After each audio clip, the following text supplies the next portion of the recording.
My name is Abdoulie Sawo from the Gambia. I work with the Department of Parks and Wildlife Management as a senior wildlife conservation officer responsible for the management of protected areas in the country.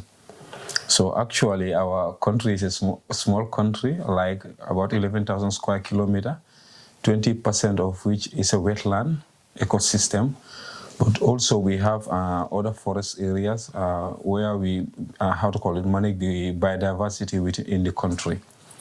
So I could say 2 of our people benefited from this WABES training, and they are all female. So you see, gender, at least we are gender biased.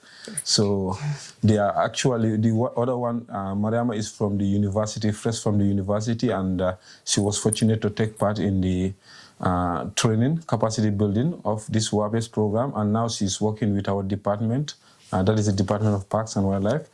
And the other one, Aminata, works with the Fisheries Department. She just completed her master's program as part of this WABES program also. So just brief introduction.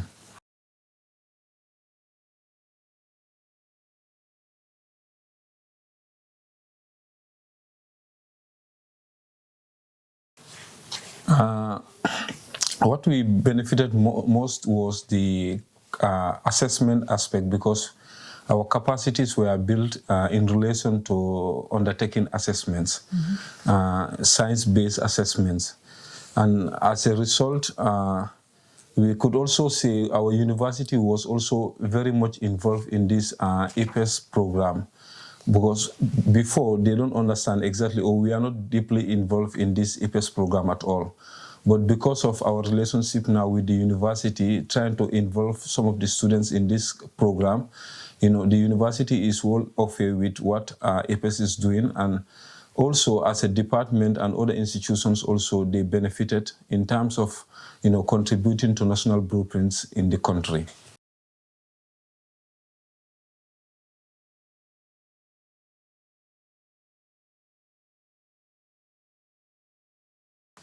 Since we are talking about science policy interface, actually we had very good contributions in the National Biodiversity Strategy and Action Plan document, the NBSAP.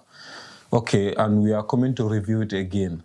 Also, we do national assessment also, and this was very successful. And it's like we borrow some of these ideas from what WABES and EPES is doing, so we try to apply that at our national level. We try to localize it, and this is very important for us.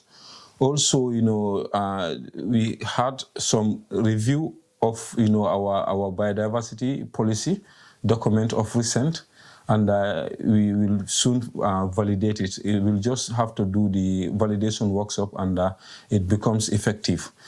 And furthermore, I could say also it contributes a lot in the national blueprints, because we contributed in the climate change documents, development of, like the NAPA, National Adaptation Plan of Action, and the NAMA also, National Mitigation Plan of Action in the country. So all these things, they are very important because we contribute to those national blueprints. And by doing so, we take into account the WABES and the EPES programs that we were trained, or as part of our training, program. So we incorporate these ideas or the capacity we get from these programs into the national blueprints, at the development stage. Actually we have, based on this also, we are lucky to have some smaller projects also. They are not very big, they are not big projects, but these are smaller projects we are doing assessment on. For example, we have one program in one of our protected area called Nyomi National Park, and we are doing, cell monitoring on oysters and on clams also. The local women, we try to involve them, to understand the knowledge they have in relation to those species, those marine species we are monitoring, but we also apply the scientific aspect of, data collection. So this is very important. And right now we are also trying to add value to some of those products because it helps them in terms of livelihood. They harvest these things, they cut mangroves. We train them not to cut mangroves now. We create what we call like oyster farms, and we also do restoration of, clams.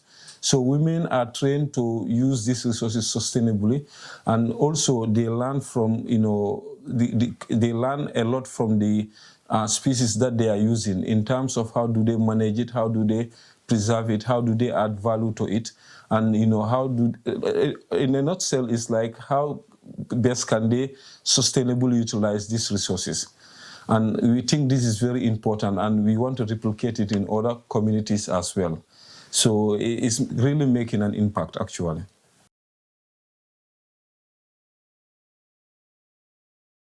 In the government system, there are a lot of people with, a lot of ideas, experience, but they are not well educated in terms of, university academics and stuff like that. They are not very much well educated. So I was thinking if those kind of people also professionals who have a lot of experience, but without proper documentation could also be, opted in the program so that they benefit from those kind of training. Like if they can do a kind of professional courses, not only academic courses, but if you have professional courses for those kind of category also is very important. And also I would like them to try and improve on, let's say, if they can have fellowship programs. Fellowship programs could be also maybe related to these professional trainings, like 1 month, 3 months training for those kind of categories of people working within the government or NGO.